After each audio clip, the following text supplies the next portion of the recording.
Good evening and welcome to another episode of Unstoppable Overcomers. Tonight's sponsor of the show is Jen Sahari with Strong Foundations Coaching and Consulting. With over 25 years of leading, mentoring, training, and coaching, Jen provides individuals and businesses personalized support to get aligned with their best life. For more information, go to www.jensahari.com and book your free 30-minute consultation today. As well as we have her amazing book, Created, No Way Out. You definitely want to get your copy. It is about a woman named Faith who's on the verge of ending her life following decades of feeling unheard and unseen and suffering from anxiety. Looking back on her life as she moves through her final day, she recognizes how much pressure she put on herself at all times, and she lost sight of her self-worth and confidence. Created is filled with emotions, unique insights on mental health, and an ending you don't want to miss. As well as Unstoppable Overcomers is the proud sponsor of Camaraderie Rescue Mission's Summer Raffle. Definitely get in on the fun, the summer fun. It's potentially a 6-month membership to Freedom Boat Club, and definitely if you're in the Winter Haven area, although there are 350 locations if you're not, and you could still have access to that 4 times. So definitely a $7,500 value to the winner. And for $100 ticket, and you get your Camaraderie Rescue Mission t-shirt. So, and actually Kimberly and I, it's our birthdays within the next, Kimberly's is tomorrow and mine's in 2.5 weeks. So our wish is that you would purchase your ticket on behalf of us. That is our birthday wish. So that's what we're looking for. I put that out. My fairy godmother. That's what we want. All right. We are going to bring to the stage right now Mr. James Frymire. James, welcome to the show. Hey, thanks, Dorothy, for having me. Appreciate it. Absolutely. Absolutely. So, James, tell our viewers just a little bit about yourself. I'm a retired Navy veteran of 24 years who had a wife who also retired a few years ago. We have 4 beautiful children. And we have settled down just south of Tampa in the Apollo Beach area with our kids. And we're going to hopefully be here forever. That's the plan. Stay in Florida. I love that plan. I'm trying to make that plan a reality for my husband and I, too. So we might be neighbors, James. You don't know. Come on down. It's hot. It's beautiful. All I know is that we will be in the Lakeland area of Florida, Lakeland, Florida area within this next year. That I do know. Where we go from there, we don't know. But that is definitely on the list. And when I connected with you, James, like we met at a roundtable discussion, I think it was, and it was just like, man, a stay-at-home dad. I love that. I absolutely love that. And your bio on LinkedIn was stay-at-home dad. I'm like, okay, there's got to be more to this guy because there's no, there has to be more. And I loved your overcoming story. I just want to say hi to our friend Melody from Massachusetts. Thanks for joining us. So let's get into your overcoming story because it is a powerful overcoming story. Okay. Yeah. So before I even thought of the military, I wanted to do something in the medical field. That was just being in a small rural town where I grew up. There wasn't really much going on, much around. And most people either stay or you get in trouble. Maybe, if you go to jail or maybe you get out by going in the military or something. But The military approached me, wasn't really feeling it at first, but realized that if I wanted to pursue my passion at the time, which was, get in the medical field to become a radiologic technologist, that this is probably a good ticket, a good way to go. So joined the military, but lo and behold, I didn't have a guarantee to go in the medical field and to pursue my passion. So I had to come in what's called undesignated, where you don't have a job through your contract. You just come in and you're kind of just doing shipboard work. Whatever they ask you to do, you're kind of there doing it for the time being until your opportunity down the road comes up. So I waited my time out, was able to get my paperwork in to go get the schooling for the Hospital Corpsman, as they call it in the Navy. So I was, excited about that. It's one step closer to getting potentially to the dream and passion job that I've always wanted. Had to do a couple years in the medical field, wait my time again, submit another package. Fortunately, I was accepted. I had a good mentor at the time. He was just, inspired and just loved my story. He wanted me to get to my end state of my passion. So he helped me with my paperwork and to pursue my passion. So I was able to get to the schooling, get to the program.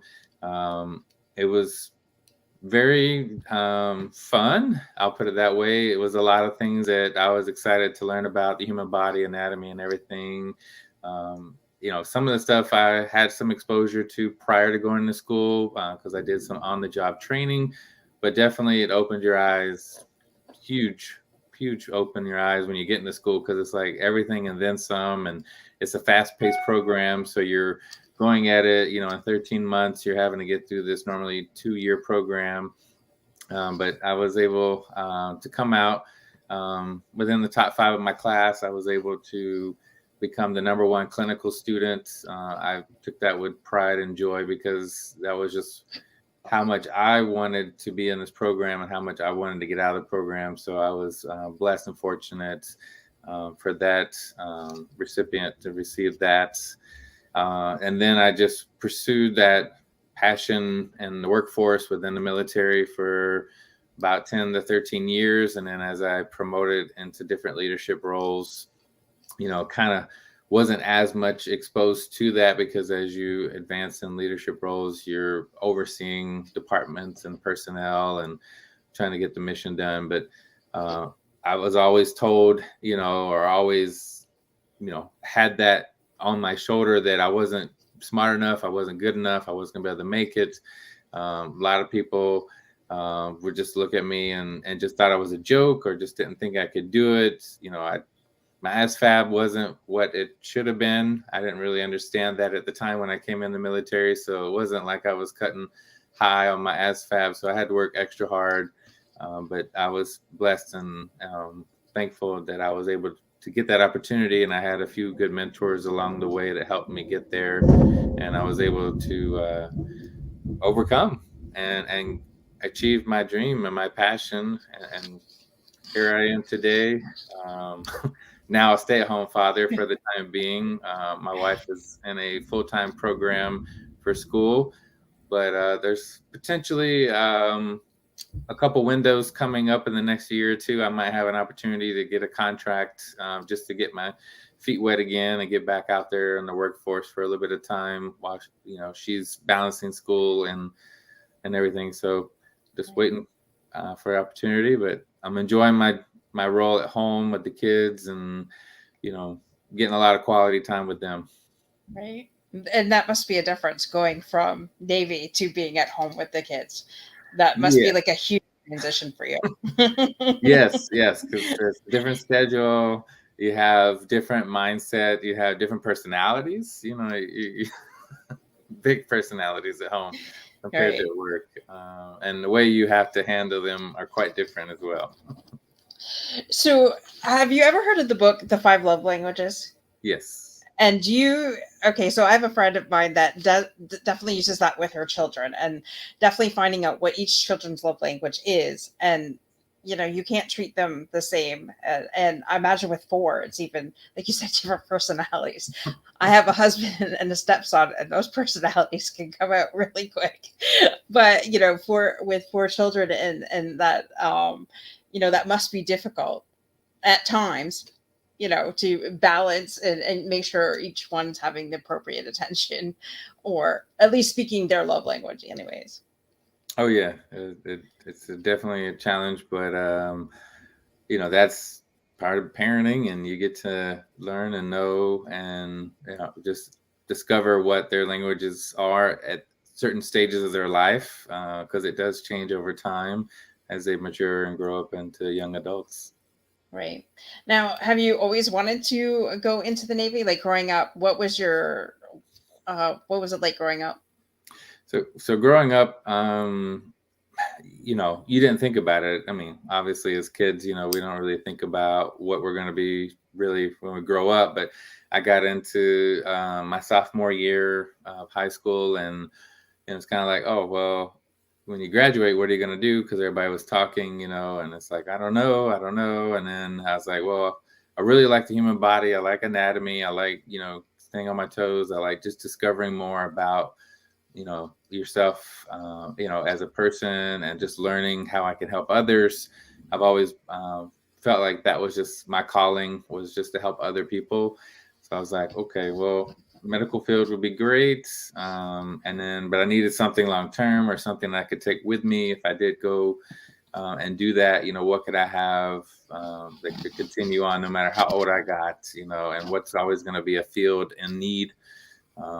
So I was like, well, X-ray kind of sounds pretty cool. I think I'd like to, get to learn more about what goes on and a little bit inside the human body, and then you get to see different things within the human body as well. So it was just intriguing. And so by my junior year, it was like, okay, this is what I want to do. I want to be an X-ray technologist, and I had thought I was going to go to like a community college to do it, and that would have been great, but I don't know how my life would have been if I didn't go to the military. But the military came along late junior year, early senior year, and kind of put me in the delayed entry program. They normally do that with some of their potential candidates that they're going to transition into the military after they graduate high school. So I was in that program. You'd meet at least once a month. You'd have little taskings and assignments they would have you do, just to try to stay familiar with what the military is, and what you're getting yourself into. And ended up after high school, waited till towards the end of summer, because I didn't want to leave immediately after high school, but I wanted to enjoy the summer a little bit. And then I left towards the end of the summer, and here I am. Awesome. That's awesome. And so did you meet your wife when you went into the military as well? Yes, a couple years in, yes, we met at the same duty station. We were working at the same hospital, and so just who knew, who knew? And but Right. yeah, it's just awesome, the way it worked out, and still together. It's been almost 20 years of marriage next month, about 22 years of being with each other. So it's a long-term relationship for sure. That's awesome. That's awesome. And well, it's worked for you, so that's awesome. That's even better. you know. Um I'm just trying to think, because when you were growing up, did you have any of the regular pressures of growing up, and were you pretty popular in school, or was that not? No, I don't think I was popular. I was more of a dork. Like, I was a nerd in a sense. Like, I was book smart, but I was not like common sense smart. I don't know if that really helped me or not, but it got me at least through high school and into the military. But my eyes opened up wide when I came into the military, because you're exposed to so many different things going on that you never had that exposure to. And at least in my life, coming up, it wasn't say sheltered, but it felt like I didn't have a lot of exposure to things that was going on, and not to blame my parents or anything, because everybody goes through their own situation and they're brought up differently. But um, yeah, it was definitely different from me in that sense. I wasn't as popular. I thought I was popular to some extent, but I don't really think I was.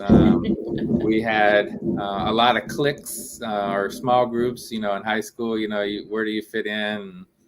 I didn't really have that really fit in. I mean, I had one good friend. That was about it. But yeah, I was trying to find where I could fit in, and I just never really found it, and it's okay, because I think I grew a lot from that.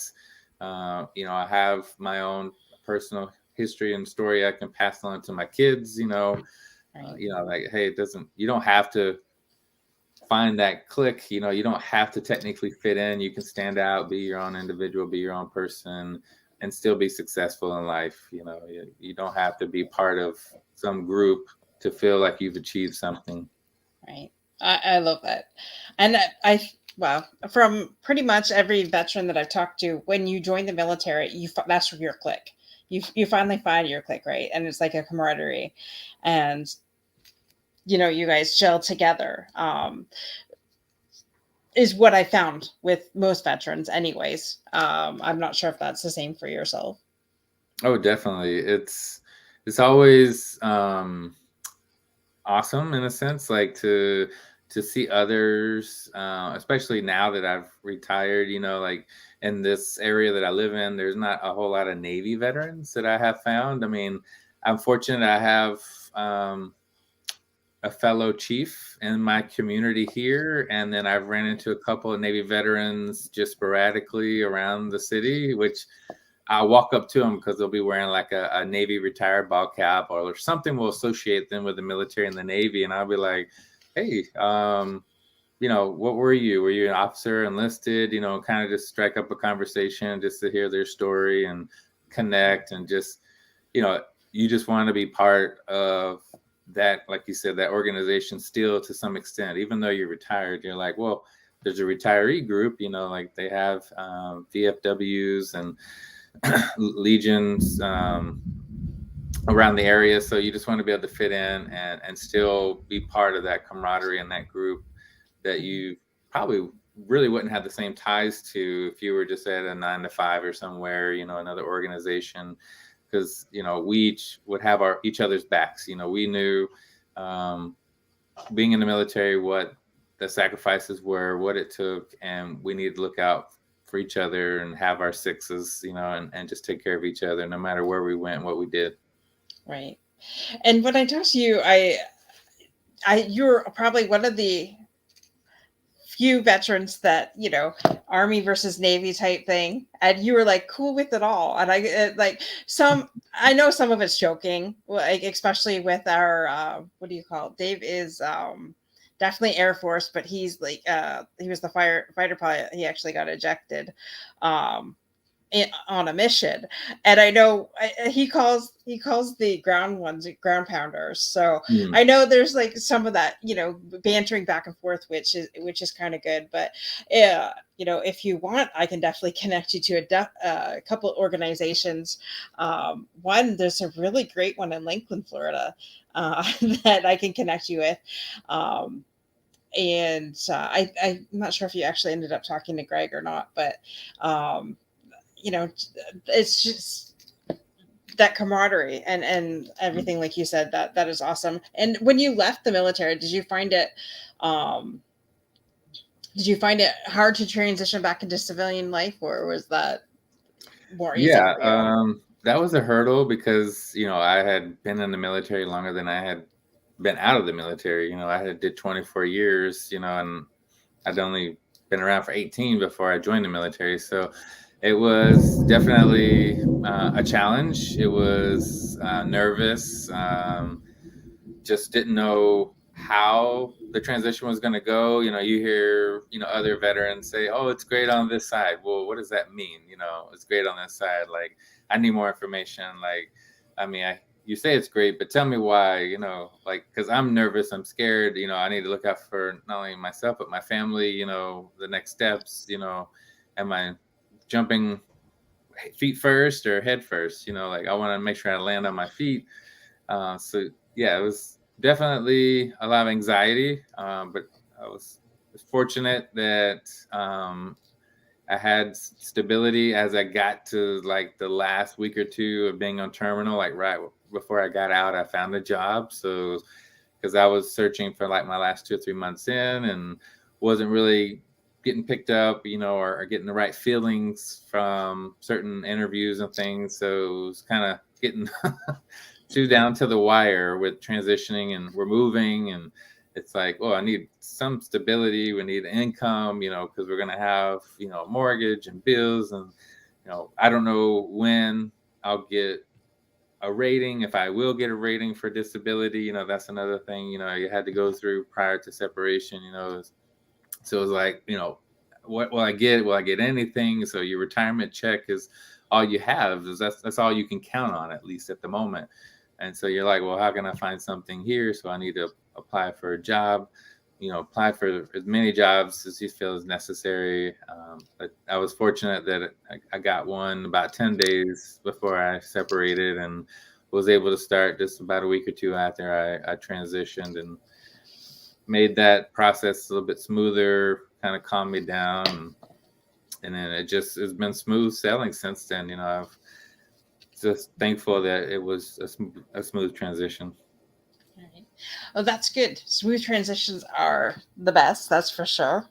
Um, and the definitely the trans and now the transition to super dad. So that's awesome. Yeah. Do you do you have any tips for any of the veterans that are, or any of the active members that are ready to attempt to retire or wanting to get out? Do you have any tips for them? Yes. Connect with those organizations and people that are out there. Go on LinkedIn. I mean, I don't know if I can advertise LinkedIn, but I will. Like there's a lot of great people, a lot of great organizations. I start early.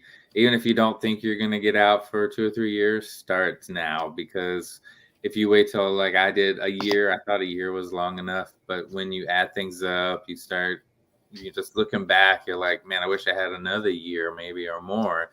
So definitely start early, get connected early, ask questions, ask other veterans that have separated or retired, to just talk to them, get the take on what they've went through, and so you can better prepare yourself for things that might come up, how you can prepare things you might need to have in place. But yeah, there's tons of organizations out there, and I found that through LinkedIn.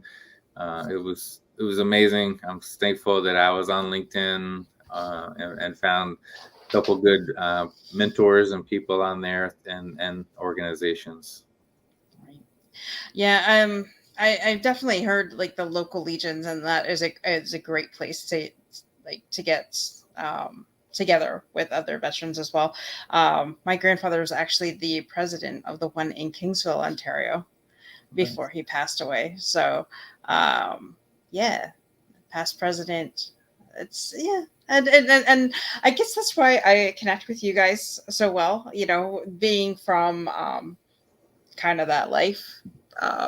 I've never been in active duty, but having family members that were, and then just being that support system to them when they need it, and things like that. So that's awesome. Um, I was just gonna say,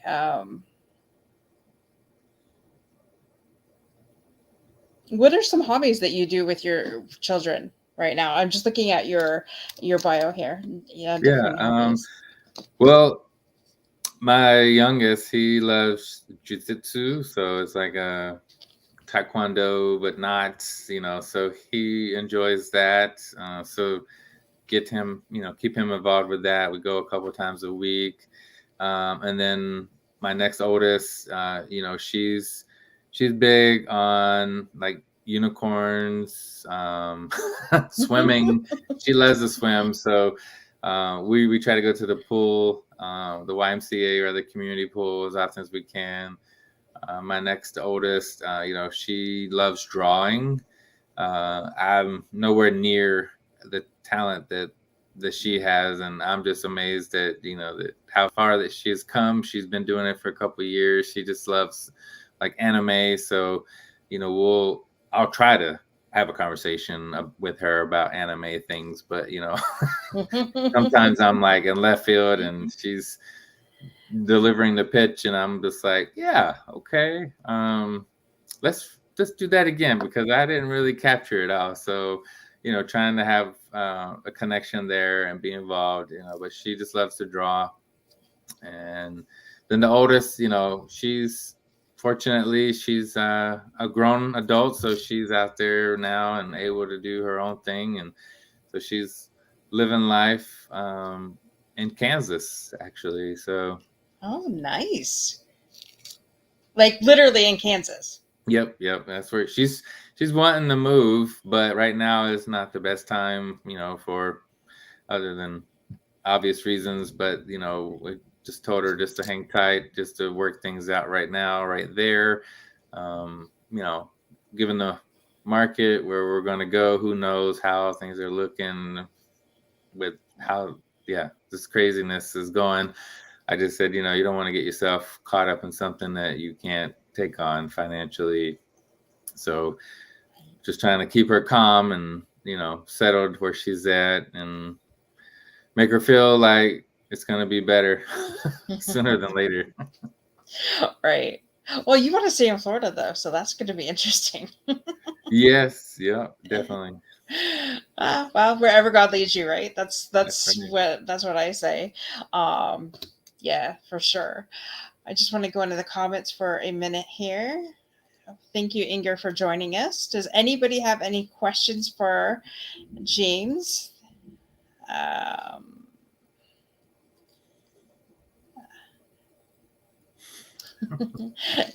she wants to know if he missed how James become the Black Swan.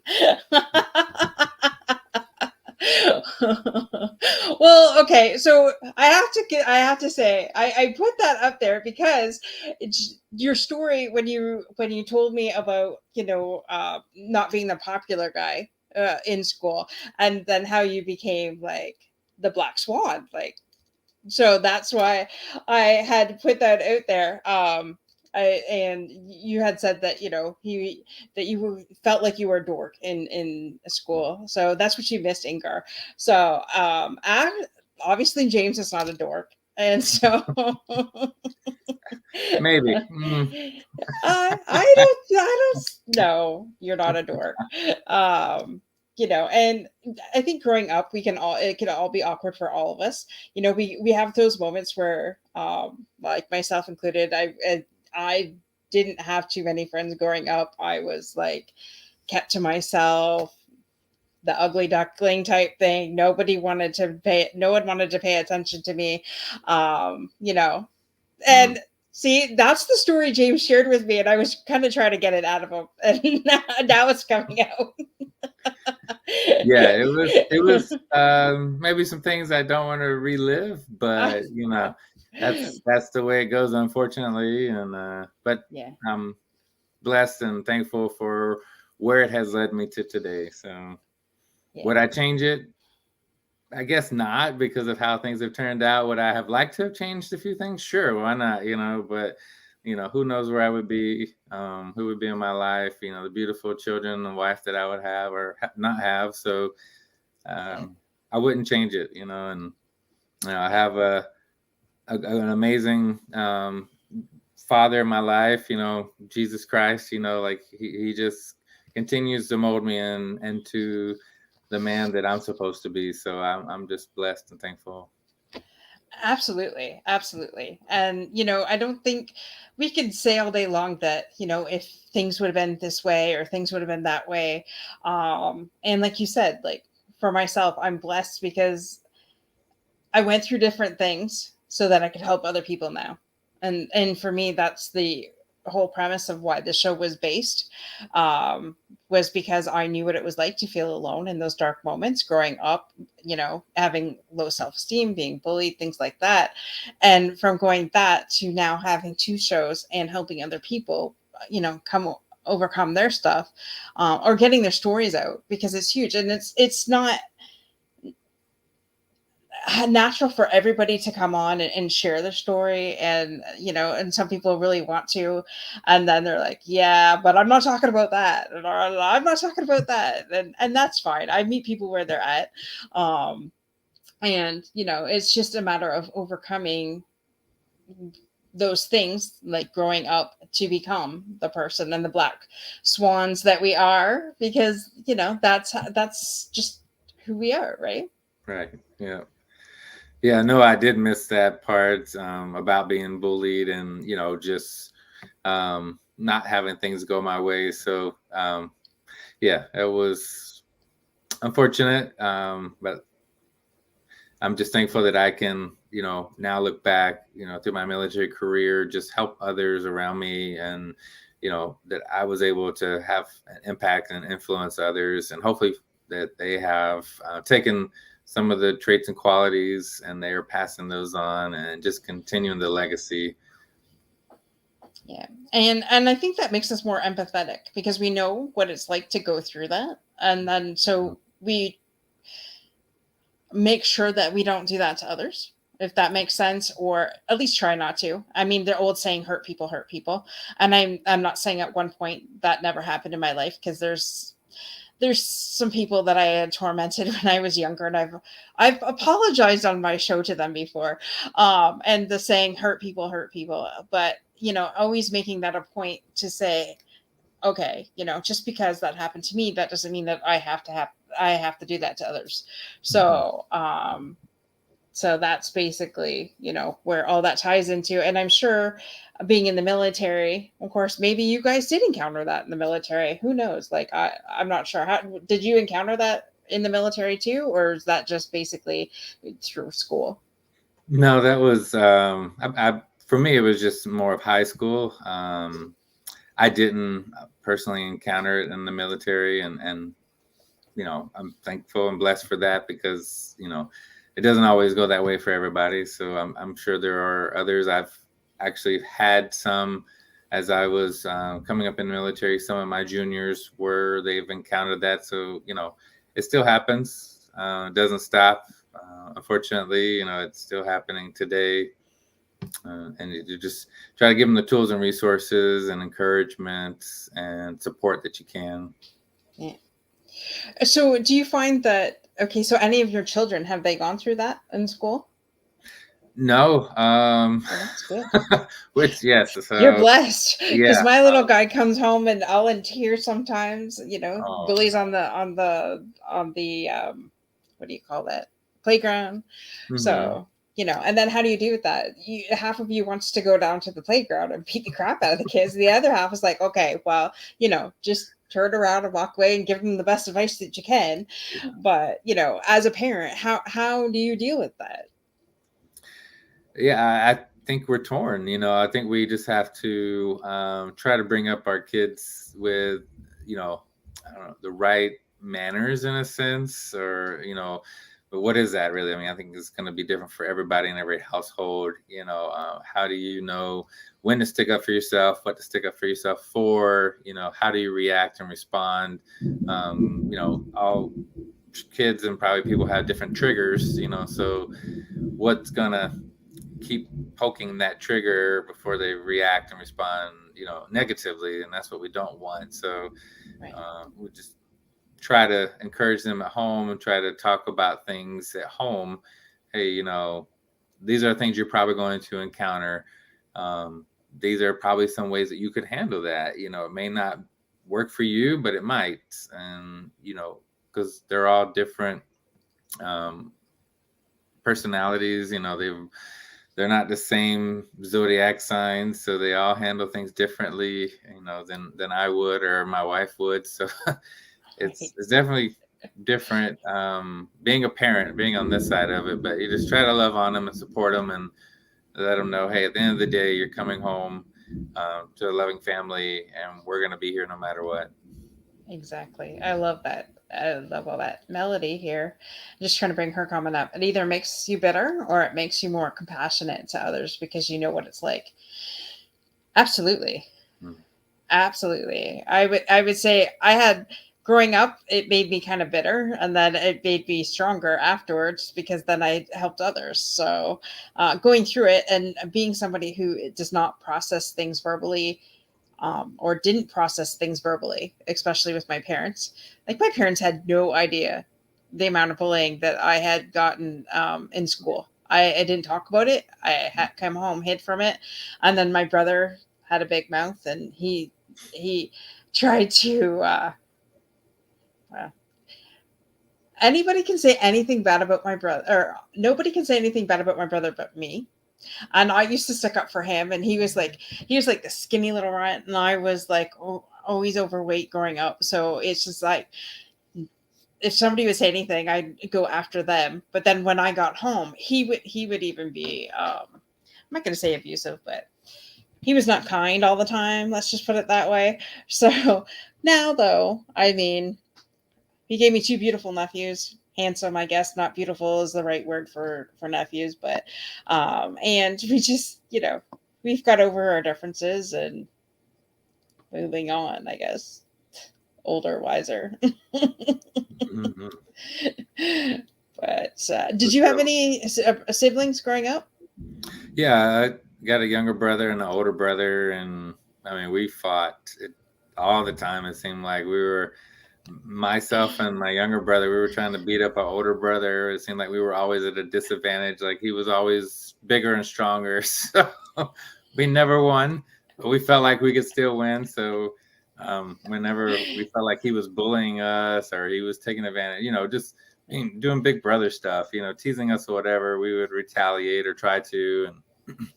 But that was us as kids, and yeah, we were outside a lot, so parents didn't see or hear a lot of things that went on. So you kind of brush yourself off, and then you come in the door like nothing happened. That is so funny. Wow, because my brother and I were like the same way. Although I don't know if I should share this on publicly, but there was one time he got into a fight, and I was just so tired of his mouth, and he decided to jump on top of the bed. He didn't think that I'd come up after him. Well, I did, and I just went after him. I just had enough. I think I probably had enough of the kids at school. I had enough of his mouth, and I just went after him. And yeah, so he says to me, he don't put his hands over his nether regions and like, don't kick that, that's finally growing. And yeah, if he ever watches this show, he'll be like, oh my god.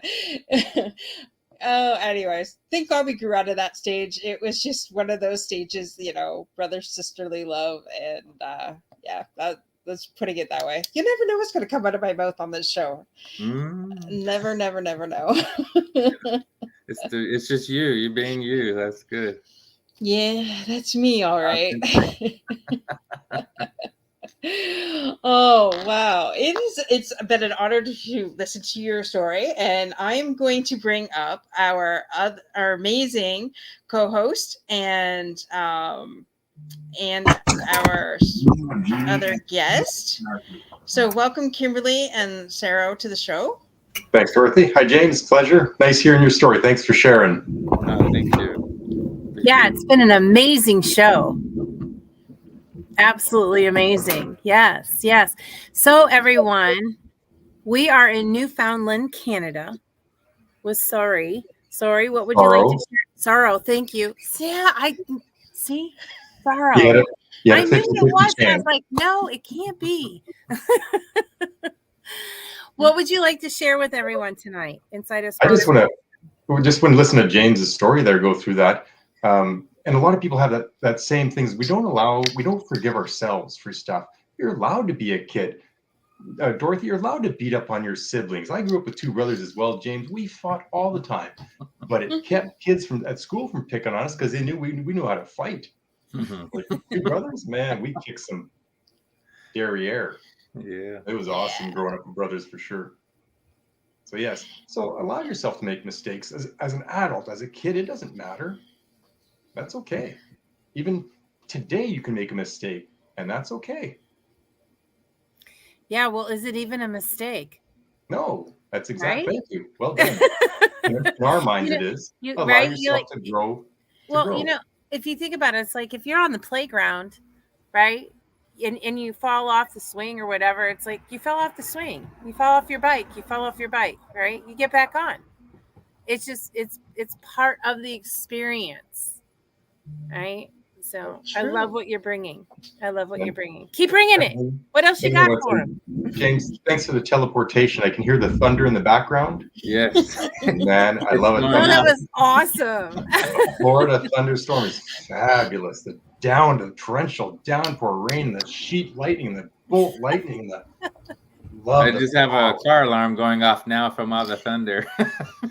It's not mine, but there's cars around. Fabulous.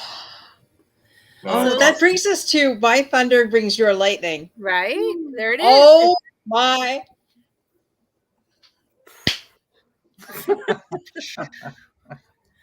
Sorry, guys.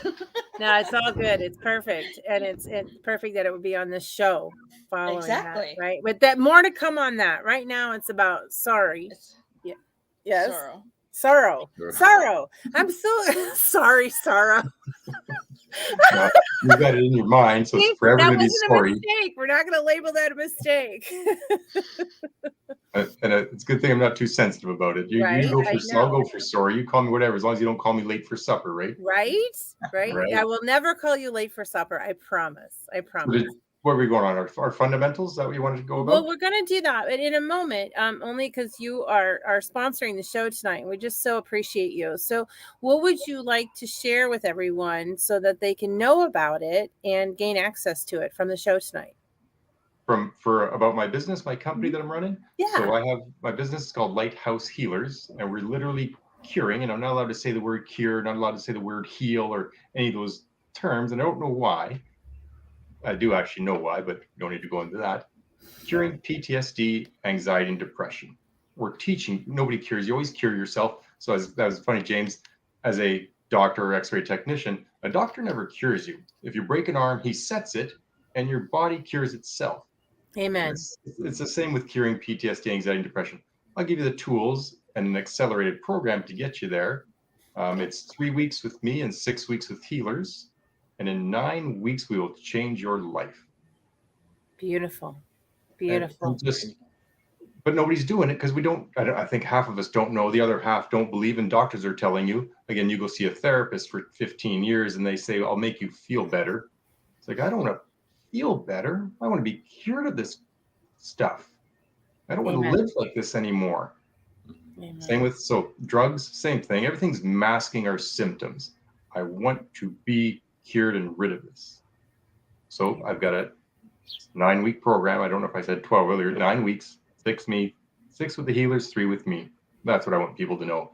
There's so many, and even if it's not me, find something that works for you. There is something out there that works for you besides the drugs and the therapist that's going to take 7 years, 10 years, never be healed from.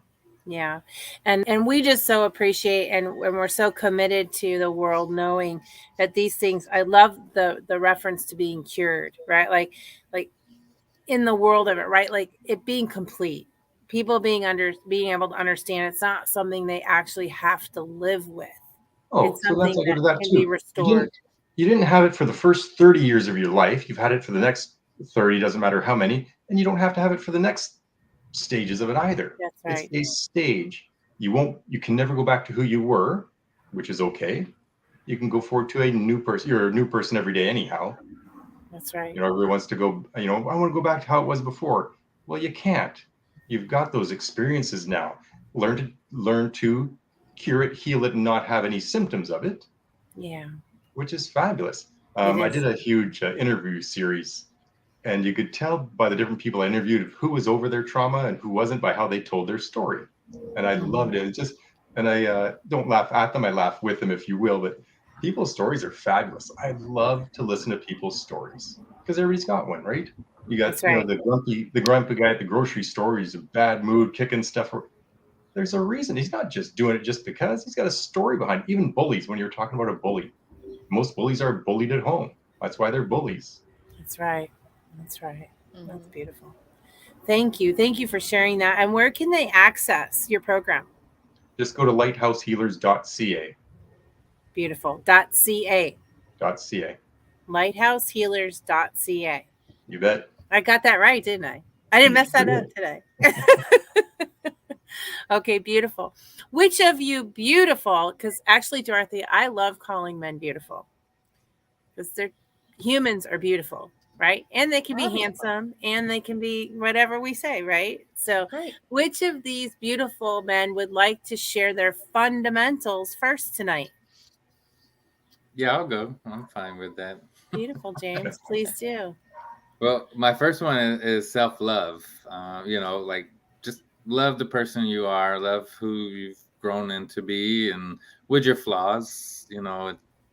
If you don't love yourself, who can you love? So you got to start with yourself first. The second one is self-acceptance. That's accepting your flaws, accepting that, hey, we're going to get over whatever obstacles in the way, that you shouldn't let something slow you down or stop you from achieving your goals. Self-respect, just treat yourself with respect so that others will treat you the same. And even if they don't, at least you're treating yourself with respect. And I just think that's just human nature, that we should just treat ourselves with that respect, because we may not always get it, but we always deserve it. Beautiful. James, that's so beautiful. You're the first one in all of our fundamentals that has gone with 3 self fundamentals. And what's so beautiful about your sharing tonight, James, is that speaks to everything radiates from within. And Right. it's spectacular. Like, that's all I could hear is you speaking of how to cause radiance, right? And giving people the power to be the sun, right? Amen.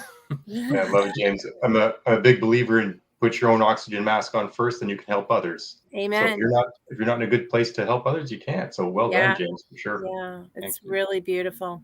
All right. Well, what do you have for us? What's my name? Oh man, you're killing me. She went around it. You're killing me. Count that, eh?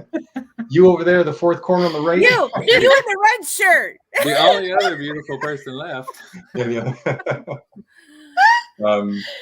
I'm big into self-awareness. So first of all, gratitude on being what you focus on grows. So gratitude. What are you grateful for? Focus on that. So get a gratitude tracker. There's 1,000 of them online for free, and start a small gratitude tracker. Even if you put the same thing down every morning and every night, do it twice a day. Write them down, have it out there, and a week later look back at it. A month later look back at it. A year later, and do it every day though. But it allows you to track your gratitude and focus on the good things. Focus on the good things, they grow. You focus on the negative things, they grow too. Yes, they do. Yeah, they grow twice as fast, by the way. No, they don't. They grow at a third the speed, if that, 0.03. Beautiful. So gratitude is my first one. My second fundamental is breathing. We've all been taught, different yoga breaths and how to breathe and stuff. But even those, again, everybody's a little bit different. But people with PTSD have to breathe in certain ways. Never hold your breath. Holding your breath is stress breathing. Breathing through your mouth, stress breathing. So to properly breathe, it's all through the nose, in for 5, and then continue in for another 5 where you fill your lungs completely, and then out for 5. And again, same thing at the very bottom, exhale for another 5 and drain your lungs completely.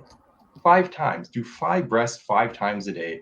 Your body will, there's different reactions, or we need oxygen, water and oxygen. So drink lots of water as well with the breathing exercises. And oxygenate, just sit up properly, get your lungs expanded, and breathe through your nose. It's not that's again, stress breathing. In out. Calm, nice, easy breathing. Is that 3? No, that was 2. I forgot my third one because I didn't write it down. That's okay. Come from nothing. Yeah, right. So what I do, gratitude, breathing, focus. So I think that was my third one. It's what you focus on grows. Focus on the good in your life. No, camaraderie. James went into that quite a bit about camaraderie. The opposite of loneliness is camaraderie. The opposite of stress is camaraderie. The opposite of suicidal thoughts is camaraderie. Everything goes back to camaraderie and just having that network around you, but not just anybody. It has to be so in the military, it was people who brought you up and had your back. So people who have PTSD to hang out typically with other people who have PTSD. Well, they can't have your back because they're in the same crap box that you are. They don't mean to drag you down. The crab in a bucket theory is just how it is. Find people that you aspire to be like, or in a better situation. They don't have to have you in every avenue of your life, but in one certain thing that you're trying to advance in. Find those people, hang out with them. So that camaraderie side of things. You did well in the military for you, and in the public life, they can do the same again. Camaraderie. Beautiful. That was my third. I love the breathing. Can you share that with the audience one more time? You bet. Again, it's simple. So I'll actually do the breaths and I'll try to breathe into the mic a bit, but it's 5 in. So, and then 5 in. So I've expanded completely my lungs, and then 5 out, and then 5 out. So I don't pause, I don't stop breathing. It's all soft breaths through my nose. So do that 5 times in a row and just truly oxygenate and relax your body. Perfect. Yeah, that's a brand new one. I've heard a lot of breathing, and breathing is absolutely beautiful. It is definitely something that resets. That's the word I like to use as opposed to cure, right? Resets. Yeah. And that's a great one. For a lot of us, set an alarm every 2 hours. Have your alarm go off. Oh yeah, time to breathe, because we forget. We're hunched over. We're doing all our stuff that we have to do, and sit up, breathe. Takes you minute, 2 minutes. Worth it. Totally worth it. Totally worth it. Well, as always, Dorothy, we got some amazing fundamentals for everyone from these beautiful men. So thank you both. And back to you, Dorothy. Oh, thank you. And I'd just like to thank our amazing guests in the comments tonight, and the people that are going to watch this on the replay, because I know there'll be more on the replay. And I just want to thank James and Sarah for being on the show tonight. Wow. Impactful evening, as always. Thank you so much for being on the show, gentlemen. Do any of you have any last words before we wrap this up? Thank you, Dorothy. Thank you so much for putting this on and allowing me to join you. James, absolute pleasure meeting you. You as well, Soro. Thank you. Dorothy and Kimberly, it was truly an honor being a guest here at your show tonight. Thank you. Yes, Kimberly, hope to get to meet you a little bit more and get to know you a bit. Yes, me too. Looking forward to it. Pleasure. All right. Thanks, guys. Have a great evening, everybody. Same time, same channel next Monday night. And with everything you are, be unstoppable. Bye for now. Hey. Night.